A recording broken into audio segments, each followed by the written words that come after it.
Hello, and welcome to Musical Mayhem, where we discuss the things you didn't know, need to know, nor cared to know about music, and yet we'll discuss it anyway.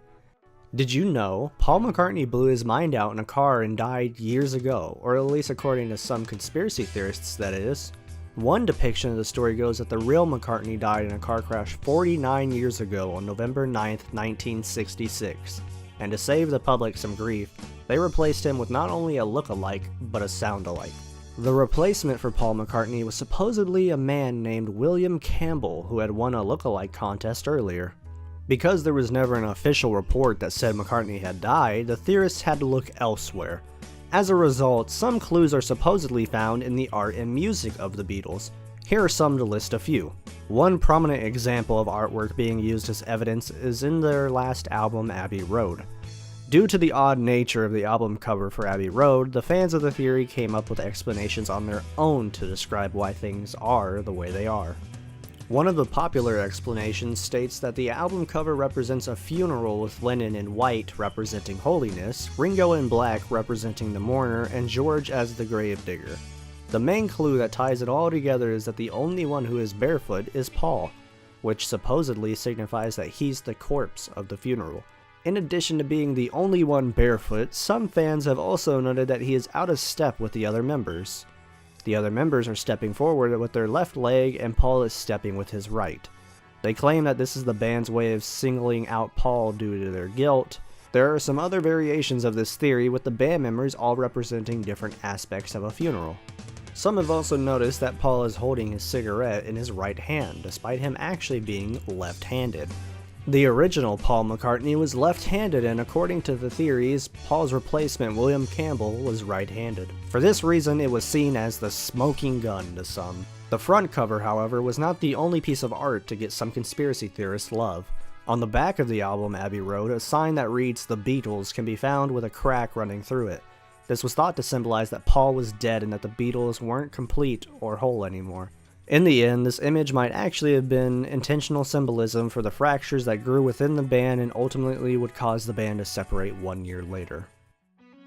The artwork for their albums weren't the only thing loaded with clues. Theorists also looked to the songs themselves for clues. In the song "Strawberry Fields Forever," Lennon can be heard softly saying something in the end. Some people heard it as "I buried Paul." This, however, was later argued against by Paul McCartney himself in 1977. He explains it by saying, "That wasn't I buried Paul at all, that was John saying cranberry sauce," and justifying it by saying that was simply John's sense of humor.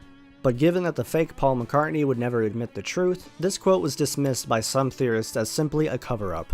If obscure audio happens to be your thing, then you'll enjoy knowing that when the song Revolution 9 is played backwards, there might be a backmasked message in the beginning. Near the start of the song, the words "Turn Me On Dead Man" can be heard when played backwards. Some, however, refute the claim by stating that you can hear whatever you want when listening to distorted audio, such as the audio in Revolution 9.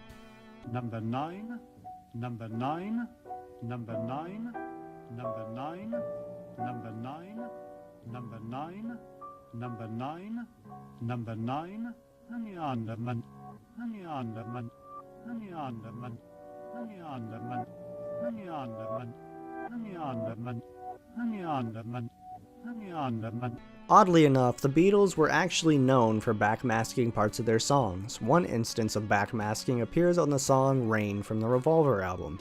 The backmasked audio in the end is actually the first line played backwards. The backmasked audio for "Rain" is much more understandable than that of Revolution 9. The difference in quality is sometimes used to disprove the claim that the "Turn Me On Dead Man" audio is more than just a coincidence. One thing that is important to note, though, is that the Beatles were quite aware of the theory, which means that they might have had fun with their fans by giving them intentionally false clues. They weren't the only ones who had fun with the theories. The theory has also appeared in pop culture before, with one instance in the Batman comic Dead Till Proven Alive. The cover depicts Batman saying one of them is dead, but which one, while 4 band members resembling the Beatles walk by. Robin simply replies that the clue is on their album cover while holding an album cover which depicts 3 of the band members facing the viewer and 1 facing away. We may never know whether or not Paul McCartney was actually replaced by a doppelganger, but even if he was, the fact remains that the Beatles were an incredibly influential and popular band.